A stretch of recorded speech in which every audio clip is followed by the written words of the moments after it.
My dear students, welcome back to my channel. आज हम पढ़ेंगे कक्षा 9 गणित अभ्यास 6 रेखाएं एवं कोण का प्रमेय नंबर 6.4। इसके पहले हम लोग 3 प्रमेय पढ़ चुके। चौथा प्रमेय आज हम पढ़ेंगे। देखें, लिखा है यदि एक तिर्यक रेखा दो समांतर रेखाओं को प्रतिच्छेद करे तो तिर्यक रेखा के एक ही ओर बने अंतःकोणों का प्रत्येक युग्म संपूरक होता है। सबसे पहले आप इस प्रश्न को समझ लें, इसका कहने का मतलब क्या है। देखें, लिखा है यदि एक तिर्यक रेखा, यहाँ पे आपको समझा दे रहे हैं कि एक तिर्यक रेखा वह भी दो समांतर रेखाओं, जैसे यहाँ पे मैंने ले लिया है दो समांतर रेखा, देखें यल यम। अब एक तिर्यक रेखा जो है ऐसे बना सकते हैं, उसको आप दे सकते कोई भी नाम, कि प्रतिच्छेद करे तो तिर्यक रेखा, ये तिर्यक रेखा है कि एक ही ओर माने एक ही दिशा में, वह भी अंतःकोणों का योग। एक ही ओर तो एक ही ओर अंतःकोण कौन बन रहे हैं? यह कोण जो है, यह कोण, यही एक ही ओर बने अंतःकोण है। अब इसका जो प्रत्येक युग्म यानी इसका जो जोड़ा हो रहा है वो संपूरक होता है। संपूरक मतलब दो कोणों का योग 180 अंश। जैसे अगर इसको हम दे दें, इसको दे दें कोण 1, इसको कह दें कोण 2, तो इसका ये मतलब हुआ कि कोण 1 प्लस कोण 2, इन दोनों का जो योग हो वो संपूरक हो, यानी 180 अंश हो जाए। संपूरक कोण वह होता है जिसमें दो कोणों का योग 180 अंश हो जाए। तो कहने का ये मतलब है कि अगर एक तिर्यक रेखा दो समांतर रेखाओं को अगर प्रतिच्छेद करते ही काटती है तो एक ही ओर, चाहे कहें आप इस तरह से और इधर चाहें तो इधर भी कर सकते हैं, यह भी है एक ही ओर बन रहा है। अगर इसको कोण 3 दे दें, इसको कोण 4 दे दें, तो कोण 3 और कोण 4 इनका योगफल भी क्या होगा? संपूरक माने 180 अंश। जैसे कोण 3 प्लस कोण 4 बराबर कितने हो जाएंगे? 180 अंश। यानी कहने का यही मतलब है इस प्रश्न का। तो यही हमें क्या करना है? सिद्ध करना है। तो आइए देखते हैं। सबसे पहले हम क्या करेंगे? दो समांतर रेखाएं खींचेंगे। यहाँ देखें, मैंने दो समांतर रेखा खींच लिया यहाँ, जिसका नाम दिया एल और एम। अब इन दोनों रेखाओं को एक तिर्यक रेखा प्रतिच्छेद करती है यानी काटती है। ऐसे मैंने एक तिर्यक रेखा बना लिया, इसका भी मैंने नाम दे दिया, इसको दे दिया टी नाम। तो तिर्यक रेखा के एक ही ओर, तिर्यक रेखा के एक ही ओर, चाहे इस बगल कहें, इस बगल एक ही ओर, चाहे इस बगल इधर भी होगा एक ही ओर, एक ही ओर ए के कोणों का प्रत्येक युग्म संपूरक होता है। इसको हम लोग नाम दे देंगे। यहाँ हम दे दे रहे हैं कोण 1, यहाँ कोण 2 दे दे रहे हैं, यहाँ 3, यहाँ 4 कोण दे दिया। और हमें क्या करना है? सिद्ध करना है संपूरक। तो सबसे पहले क्या करेंगे हम लोग? लिखा होता है माना यल समांतर किसके है? यम के। यल समांतर यम के है, और जो टी है वो तिर्यक रेखा है। टी एक तिर्यक रेखा है, तिर्यक रेखा है। दूसरी लाइन लिखते हैं सिद्ध करना है। हमें जो सिद्ध करना होता है उसको हम लोग लिख लेते हैं। यहाँ लिखें सिद्ध करना है। सिद्ध करना है कि तिर्यक रेखा के एक ही ओर, यानी एक ही ओर, चाहे इधर की बात करें चाहे इधर की, आप अगर एक सिद्ध कर दे रहे हैं तो उसी प्रकार यह भी सिद्ध हो जाएगा। एक ही ओर बने अंतः, अंतः मीन्स अंदर, दोनों अंदर बन रहे हैं रेखा के, ये भी दोनों के प्रत्येक युग्म संपूरक होते हैं। तो इधर करें चाहे इधर, चलिए इधर ही वाला हल कर दे रहे हैं कि कोण 1 कोण 3, कोण 1 और कोण 3 का जो योगफल होगा वो संपूरक होगा, यानी 180 अंश का होता है। यही हमें सिद्ध करना है, तब तो संपूरक होंगे। संपूरक का मतलब होता है दो कोणों का योग 180 अंश हो। उसके बाद अगली हेडिंग लिखते हैं सिद्ध या उपपत्ति, जहाँ से हम लोग सिद्ध करने का काम करते हैं, उपपत्ति।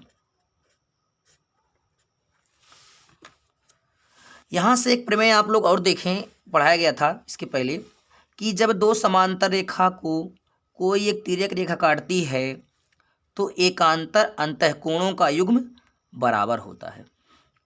ये आप लोग पढ़े हैं इसके पहले प्रमेय में, कि दो समांतर रेखा को जब कोई एक तिर्यक रेखा काटती है तो एकांतर कोण मतलब रेखा के विपरीत दिशा में एकांतर कोणों का जो प्रत्येक युग्म है जोड़ा, वो बराबर होते हैं। तो यहाँ आप वही लिख सकते हैं, चूंकि यल समांतर है यम के, यल जब यम के समांतर है और टी एक तिर्यक रेखा है, तिर्यक रेखा है, यह कंडीशन तभी लागू होगा जब दो समांतर रेखा होगा और उसको जो है एक तिर्यक रेखा काटे, तभी एकांतर कोण संगत कोण बनेंगे, अन्यथा नहीं बनेंगे। तो सबसे पहले हमें यल एम समांतर दिया गया है और टी इसको प्रतिच्छेद कर रही है, तिर्यक रेखा।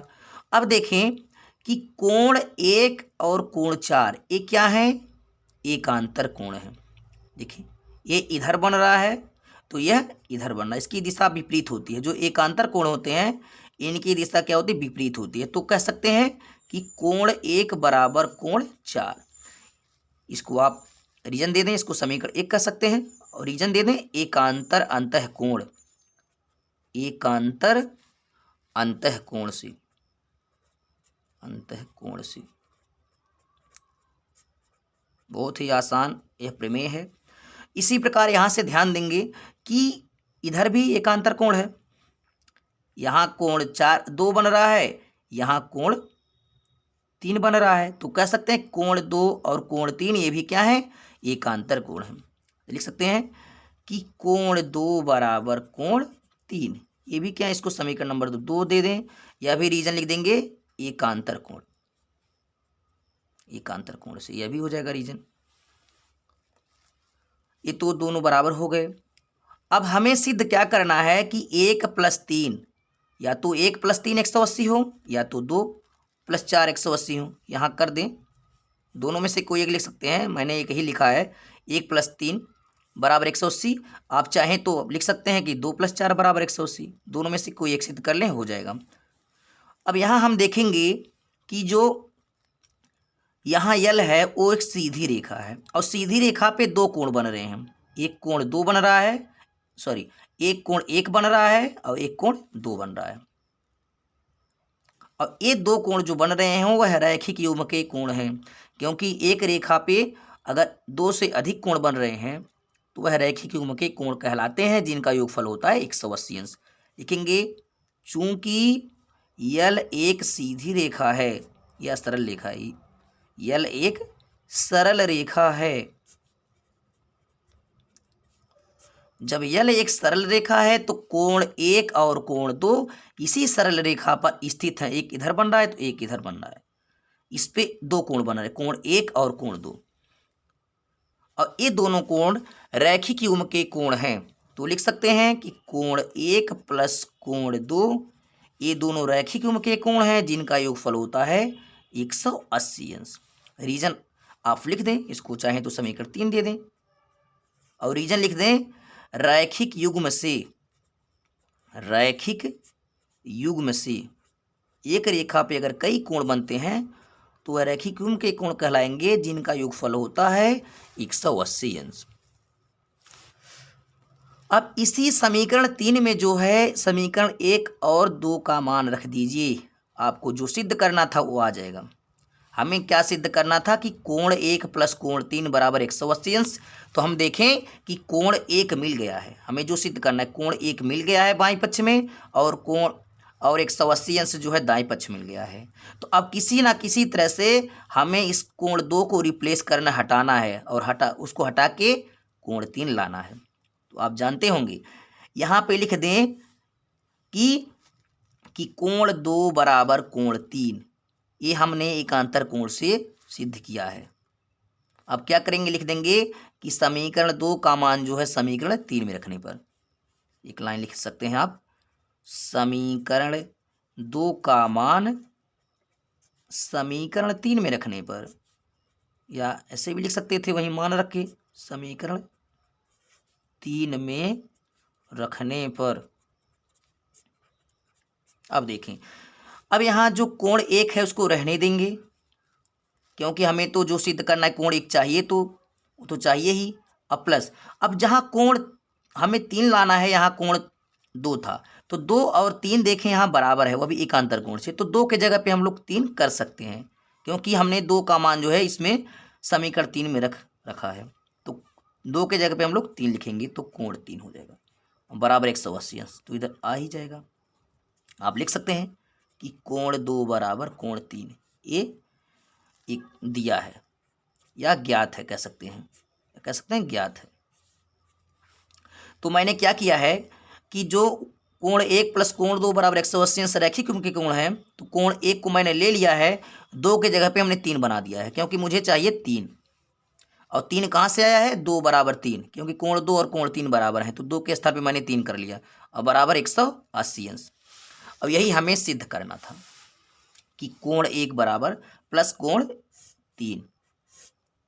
अब इसी प्रकार चाहें तो इसको भी सिद्ध कर लें, दूसरे वाले पार्ट को। अगर एक पार्ट आपने सिद्ध कर लिया है तो दूसरा पार्ट भी उसी प्रकार हो जाएगा।